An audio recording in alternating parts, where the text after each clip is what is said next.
Good evening from Newcastle. My name is Emmy and I'm John and Deb's daughter. Welcome to Sunday Night Nightcap with Double Boost. And I couldn't have visited without popping into the workshop and leaving a message just to thank everybody from around the world who have sent presents and messages of support and just so many wonderful things for my mum. It's meant the absolute world to us and it's meant the world to her, and it does make a massive difference. So please keep supporting her, keep sending out the positive thoughts and the lovely messages, and please keep supporting my dad's lovely Double Boost page. We're very proud of him, he's doing amazingly well. And just big thank you from me, and hope to see you all again soon. Enjoy the show. Bye. Thanks very much, Emmy, for opening the show tonight. I'm sure you'll all agree Emmy's a lot prettier than me. She was also pretty good with the TIG torch as well. Right, tonight's nightcap. As one or two items of your mail come in, I'll be opening them. I do a little bit of machining, not much machining, but I do a little bit. I've had 3 or 4 videos up this week already regarding this back plate. I've actually got my part of the machining done on the back plate. That'll be coming in a video after tonight's nightcap. The only remaining thing to do is we'll be taking it down to my friend's shop and I'll give him a hand to machine it on his Harrison L5 to take his 3-jaw chuck. I had a day out with the wife yesterday. I went up to Alston. Very pretty it was, some spectacular countryside up there. They've had quite a lot of snow.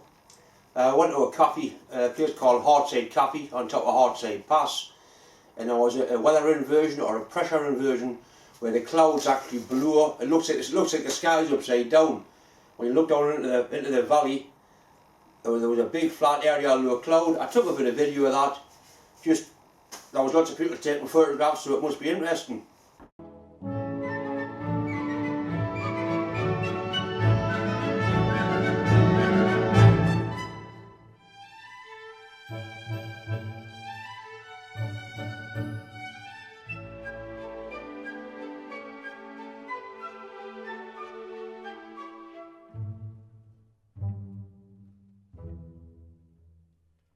I had a walk around an old lead mining site, some quite interesting bits and pieces there.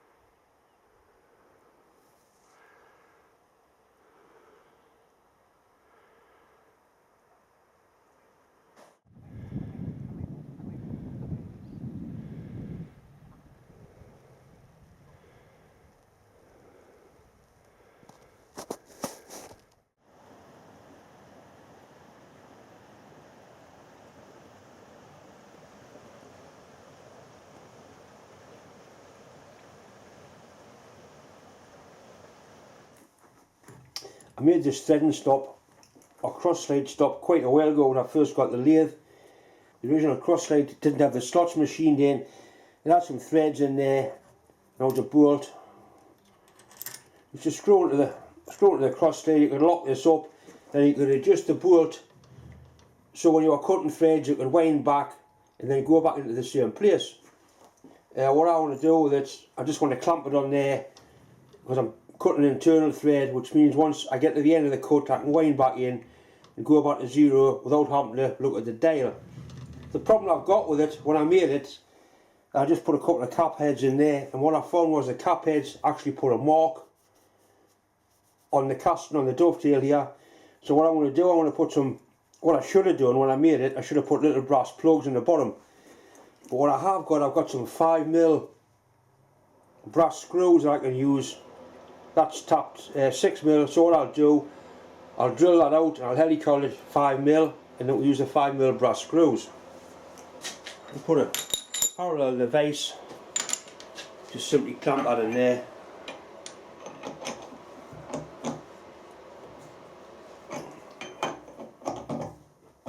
This actually won't need drilling. The helical tap will go into the 5mm, into the 6mm threaded hole. All you need to do is find the centre and use a milling machine to keep the tap straight.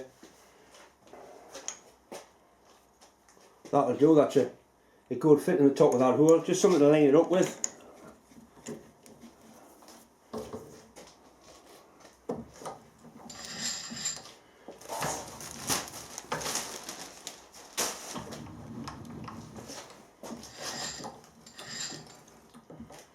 You just use a patent knit eyeball to line it up. And basically that's it.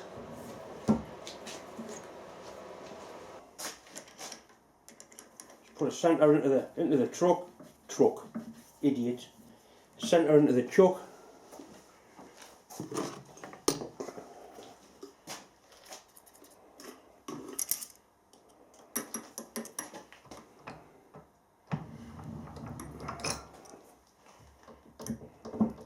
Centre there just to hold the top square, nothing more.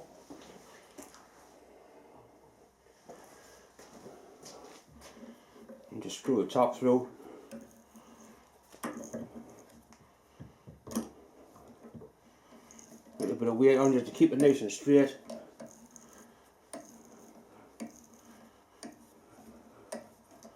That's it.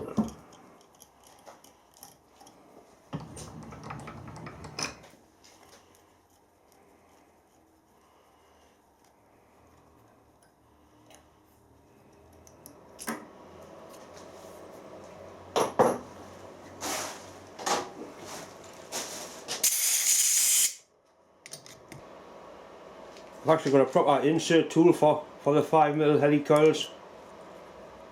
That goes onto there. That screws it down through the guide. The guide goes into the bottom of the hole and you simply wind the helicoil in. Right, that's the helicoil through, and all you've got is a little tag. That's a little tag that drives it. That just snaps off. Right, that just snaps off like that. And that's what 5mm screw. Right, so we've now got two nice brass screws in there which won't damage the face underneath. That simply nips onto there like that. And that's a nice positive stop, so you cut your thread, and once your threading tool gets through, wind it in, back, start again. Dead simple, you can't lose your zero. Like I said on the other one, that was actually threaded into there, that bolt went into there, and what you would do, you would screw the bolt in to the required depth, set this to the required depth, and you could simply go in like that, and it would stop on the bolt head, and then you're back your original setting. Out, back in, out from your threads, back in. So what I may well do, I may well drill and tap that for that bolt, because it is quite a handy tool. But for internal threading, that's just what I need. This package come to work this week. It's from CanadianDelicacies.com, North Bay, Canada. It's for Deb, it's not for me, it's actually for Deb, but I couldn't help opening it. When I opened it, inside there's a box of chocolates, and honestly these are, I think they're the best chocolates I've ever tasted. They're a bit like truffles, they're absolutely wonderful. Deb's had one or two and I've had 3 or 4. Anyway, thanks very much, I really appreciate it. The daughter likes them as well. This is the second one that turned up.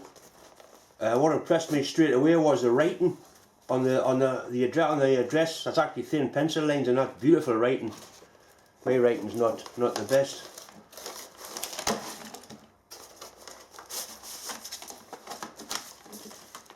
Beautiful handwritten letter. Read that later. All I've got is Alan. It's from Alan. Right, there's a card here with Deb's name on it.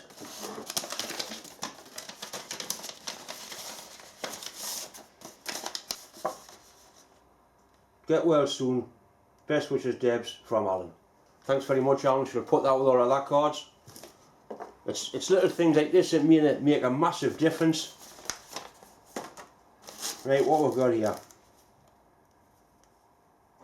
The smallest diameter milling cutter I ever did see. I think it's 4 thou. Well, I think that'll be stopping in the tube. I don't think I'll be using a 4 thou milling cutter. Well, these are used to, could they be resharpened?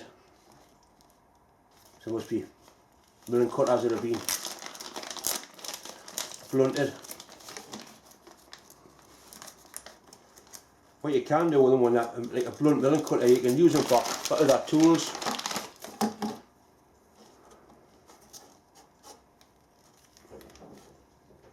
That's a carbide milling cutter. The end's off it, but it could be sharpened, but that whole shank, that's carbide as well, so you can actually use that to make a cutter for a boring bar or whatever.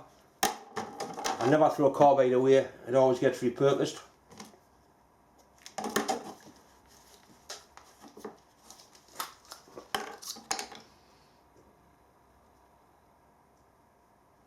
That one's not that bad actually. The end's blunt, but it will still cut on the side. You can still cut with the flutes. Same with the carbide one. Yeah, I'd certainly be able to put them to some use. That is absolutely incredible. That it's more like a dentist drill. This camera's got quite a good macro lens on. I'll zoom in and see if you can actually see the end of it. I hope you can see that. That's a standard size Sharpie, just to give you some idea of how small that milling cutter is. That is absolutely incredible, that. Anyway, thanks very much. 2 or 3 night caps ago, I machined some dovetails for a power hacksaw for a friend of mine in Ireland, a lad called Stephen Weir, who's rebuilt a hacksaw. He sent me some pictures across. I'll put them on just to show what they were for. Little update on Deb. She had a second course of chemo on Friday, which she's really knocked off her 6 this time. She's very tired, which is understandable, but she still is getting about and she's still driving. She's still cheerful. That's the sort of person she is. But you can tell it's starting to affect her now. Naturally, she's lost all her hair. I was at she was getting her chemo on Friday, and I went in and I sat with her, which I will do for every time she goes. And it's not a nice place really. Everybody that's in there, they're all frightened, you know, they're poor people.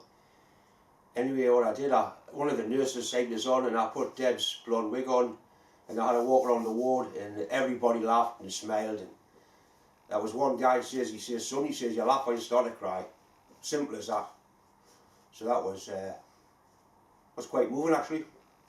Once again, I'd like to thank everybody for watching and for clicking the like button, but especially thanks to everybody who's mentioned my wife Debs. Like Emmy said, all the comments have really lifted our spirits up. It's been really, there's some really nice people out there. Thanks very much.